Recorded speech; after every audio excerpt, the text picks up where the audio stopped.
इस प्रोग्राम के स्पॉन्सर है स्वागत अदरक लहसुन और मसाले 100% प्योर एंड हाइजीनिक।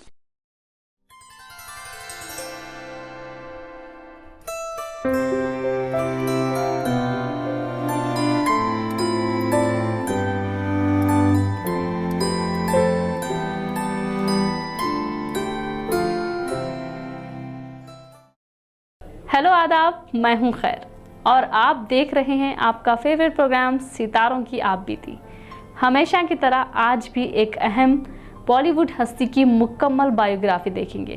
तो शुरू करते हैं प्रोग्राम सितारों की आप बीती।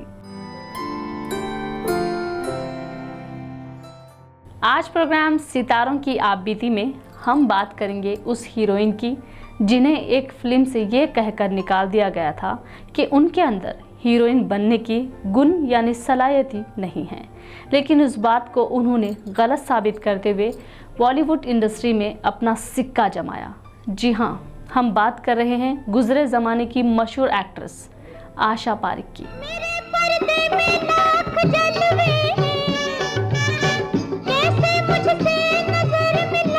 2 अक्टूबर 1942 को मुंबई में एक दरमियानी तबके के गुजराती घराने में पैदा होने वाली आशा पारेख ने अपनी फिल्मी करियर की शुरुआत बतौर चाइल्ड आर्टिस्ट 1952 में रिलीज होने वाली फिल्म आसमान से किया था। हिंदी फिल्म इंडस्ट्री की मशहूर एक्ट्रेस आशा पारेख ने बहुत सी सुपरहिट फिल्मों में काम किया है। प्रोड्यूसर व हिदायतकार विमल राय एक प्रोग्राम के दौरान आशा पारेख का डांस देखकर बहुत मुतासिर हुए और उन्हें अपनी फिल्म बाप बेटी में काम करने की पेशकश की। कसाई है ये कसाई, अपनी बेटी को बेचने वाला सौदागर है ये। बेटी? इनसे कह दो मुझे बेटी ना कहे। साल 1954 में रिलीज होने वाली ये फिल्म बॉक्स ऑफिस पर नाकाम साबित हुई। इसके बाद आशा पारेख ने कुछ फिल्मों में छोटे मोटे रोल निभाए, लेकिन उनकी नाकामी से उन्हें गहरा सदमा पहुंचा और उन्होंने अपना सारा ध्यान फिर एक मर्तबा अपनी पढ़ाई पर लगा दिया। कहते हैं आशा पारेख को बचपन में डॉक्टर बनने की ख्वाहिश थी, जो बाद में IAS ऑफिसर बनने की चाह में तब्दील हुई, लेकिन शायद किस्मत को कुछ और ही मंजूर था। 1958 में जब प्रोड्यूसर हिदायतकार विजय भट्ट ने आशा पारेख को अपनी फिल्म गूंज उठी शहनाई में काम देने से इनकार कर दिया था, उसके अगले ही दिन उनकी मुलाकात फिल्म साज नासिर हुसैन से हुई, जिन्होंने उनकी सलाहियतों को पहचान कर शम्मी कपूर के साथ अपनी फिल्म दिल दे के देखो में काम करने की पेशकश कर दी। और तुम और ये समा क्या नशा। ये फिल्म काफी हिट रही, जिसके बाद आशा पारेख फिल्म इंडस्ट्री में अपनी पहचान बनाने में किसी हद तक कामयाब हो गई और उन्हें 1960 में एक बार फिर डायरेक्टर नासिर हुसैन की फिल्म जब प्यार किसी से होता है में काम करने का मौका मिला। ये फिल्म भी शानदार रही और आशा पारेख रातों रात स्टार बन गई।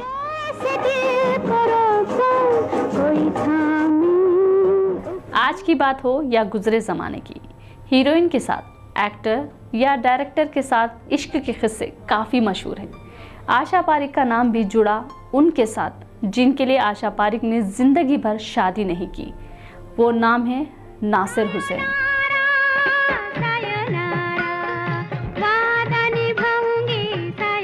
नासिर हुसैन की फिल्म के जरिए कामयाबी का मजा चखने वाली आशा पारेख ने एक के बाद एक नासिर हुसैन के साथ कई फिल्में की और उन्हें कामयाबी भी मिलती जा रही थी, लेकिन साथ ही साथ वो कुछ खो भी रही थी और वो था उनका दिल।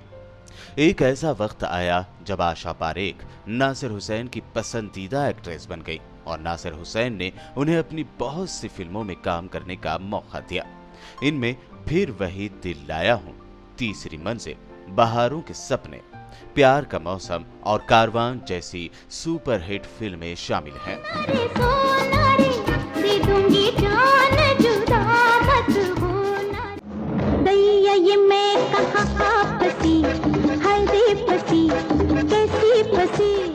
बॉलीवुड की माजी की मारूफ अदाकारा आशा पारेख ने अपने एक इंटरव्यू में कहा है कि वो जिसे सबसे ज्यादा चाहती थी उनके साथ शादी नहीं कर सकी।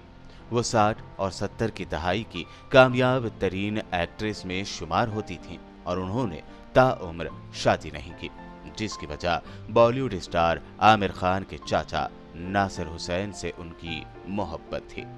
उन्होंने अपनी बायोग्राफी द हिट गर्ल में भी इसका इजहार किया है कि वो फिल्म साज नासिर हुसैन से मोहब्बत करती थी। रात बैरन हुई ओ रे साथिया, देख हालत मेरी हाले कर दिया। इसके अलावा उन्होंने इससे पहले भी कई मर्तबा ये बात सरेआम कही है। एक मैगजीन के साथ इंटरव्यू के दौरान उन्होंने कहा कि नासिर साहब अकेले ऐसे शख्स हैं जिनसे उन्होंने मोहब्बत की है। वो उनकी मोहब्बत में गिरफ्तार हो गई थी। उन्होंने नासिर हुसैन से मोहब्बत की, लेकिन उनकी ना हो सकी। उन्होंने बायोग्राफी के बारे में कहा कि अगर वो अपनी बायोग्राफी में ऐसे लोगों के बारे में ना लिख पाई जो उनकी जिंदगी में अहमियत रखते थे, तो फिर बायोग्राफी लिखना बेकार है।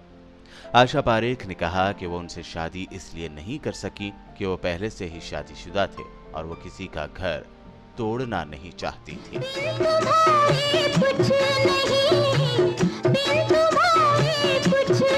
नासिर हुसैन की फिल्मों में काम करने के बाद आशा पारेख ने फिल्म इंडस्ट्री में अपना कदम जमाने के लिए किस्मत आजमाई भी की। आशा पारेख की इमेज जहां एक ग्लैमरस हीरोइन की रही, तो दूसरी तरफ राज खोसला ने उन्हें सीरियस रोल निभाने का मौका दिया। आशा पारेख ने खोसला की 3 फिल्मों 1966 में आई दो बदन, 1969 में आई चिराग और 1978 में आई मैं तुलसी तेरे आंगन की में सीरियस रोल अदा किए। फिल्म कटी पतंग के लिए उन्होंने सबसे बेहतरीन एक्ट्रेस का फिल्म फेयर अवार्ड भी जीता।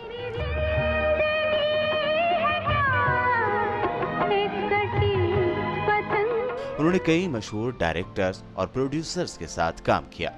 आशा ने अपनी मदर टंग यानी मादरी जबान गुजराती में भी फिल्में की। उनकी पहली गुजराती फिल्म अखंड सौभाग्यवती बहुत ही कामयाब रही थी। इसके अलावा उन्होंने पंजाबी और कन्नड़ फिल्मों में भी काम किया है। फिल्मी करियर जब ढलान पर आया तो आशा पारेख ने नासिर हुसैन के कहने पर कई टीवी सीरियल्स बनाए, जिनमें पलाश के फूल, बाजे पायल, कोरा कागज और कॉमेडी सीरियल दाल में काला काबिल जिक्र हैं। आशा पारेख को फिल्मी दुनिया में दिए गए कंट्रीब्यूशन के लिए कई अवार्ड्स भी मिले हैं।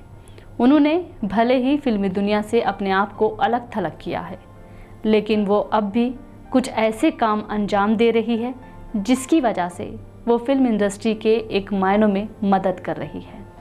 आशा पारेख को साल 1992 में पद्मश्री से सरफराज किया गया। उन्हें साल 2011 में film fair life time award और 2006 में international Indian film academy award से नवाजा गया। आशा पारेख 1998 से 2001 तक सेंसर बोर्ड की पहली खातून सदर यानी फीमेल प्रेसिडेंट रही। आशा पारेख ने सैलरी तो नहीं ली, लेकिन सख्त रवैये की वजह से उन्हें तनकीदों का सामना जरूर करना पड़ा। उन्होंने कई फिल्मों को पास होने नहीं दिया, जिसमें शेखर कपूर की फिल्म एलिजाबेथ शामिल है। आशा पारेख सिने आर्टिस्ट एसोसिएशन की सदर भी रहीं। उनके एजाज में आशा पारेख अस्पताल भी खोला गया। फिलहाल वो डांस एकेडमी कारा भवन पर फोकस किए हुए हैं, जिसमें बच्चों को डांस की ट्रेनिंग दी जाती है। आशा पारेख अपनी सहेलियों वहीदा रहमान और हेलन की काफी करीबी हैं और अक्सर दोनों के साथ घूमती फिरती नजर आती हैं। फिल्मी पर्दे की रानी रही आशा पारेख ने अपनी यादगार फिल्मों के बलबूते फिल्मी दुनिया में एक अलग मुकाम हासिल किया। उनकी यादगार फिल्में इंडस्ट्री की तारीख में कभी ना मिटने के लिए दर्ज हो गई। उम्मीद करते हैं प्रोग्राम सितारों की आप बीती के इस एपिसोड में आशा पारेख की जिंदगी की ये दास्तान आपको ज़रूर पसंद आई होगी। तुम मिल गए हमदम, सहारा हो तो ऐसा। आखिर में फिर एक मर्तबा आपको बता दें कि ऐसे ही दिलचस्प प्रोग्राम्स और ताज़ा तरीन न्यूज़ के लिए YouTube पर हमारे BBN चैनल को सब्सक्राइब करना हरगिज़ भी ना भूलें। तो मिलते हैं प्रोग्राम सितारों की आप बीती के अगले एपिसोड में। तब तक के लिए आपकी होस्ट खैर को इजाज़त दीजिए। देखते रहिए BBN चैनल।